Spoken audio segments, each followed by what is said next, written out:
nuk e kam cek asnjëherë në asnjë emision. Babi em është i verbër. Edhe do me thonë në gjithë, edhe pse ka qenë i tillë nuk e ka pengu kur asnjë fakt për me na i plotësunive të gjitha kushtet edhe dëshirat që i kemi pas. Gjithashtu edhe mami jam është një heroin. Një heroin si shumë nana shqiptare që jam shumë emocionum për momentin edhe kur flas për prind gjithmonë e kam atë. Është krejtësisht normale. Më besoni që unë emocionuam kur flisni ju për prindrit e juaj, mandej nuk mund ta imagjinoj veten, po të isha në vendin e juaj, janë krejtësisht njerëzore dhe normale këto.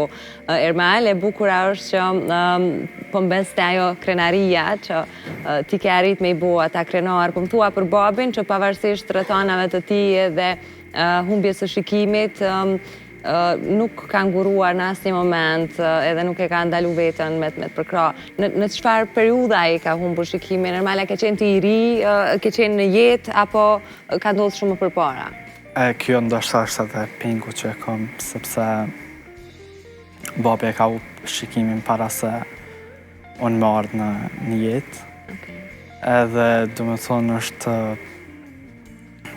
është pengu më i madh që e kam një që ai nuk ka mujt kur me i pas më pa mu edhe sukseset e mia cilat ja dedikoj vetëm prindërve të mi edhe çdo sen që e bëj vetëm për ta. Unë jam shumë e bindur, më besoj që ai e ndjen çdo notë, çdo tingull, çdo shkronjë të teksteve që ti këndon dhe ai e ndjen edhe gëzimin në sytë e tu edhe të mërzis, kështu që le të mos i tingëlloj zëri tani sikur ti je i mërzitur, se këto janë sigurisht momente që na bojnë më të fortë, Ermal. Këta besoj e ke kuptuar me kalimin e viteve.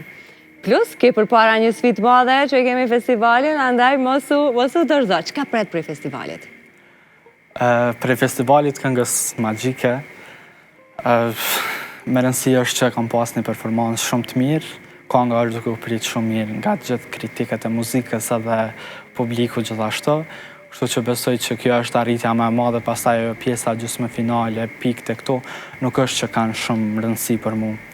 Për mu është më rëndësi me arrit, me shprejat këngën edhe dëshiren që kam për pasionin për muzikën, edhe sidomos për këtë këngë që kom pru në këtë skenë të madhe. Në këtë skenë të madhe, ty do të stresonte më shumë fakti kur e din që ke prindrit edhe motrat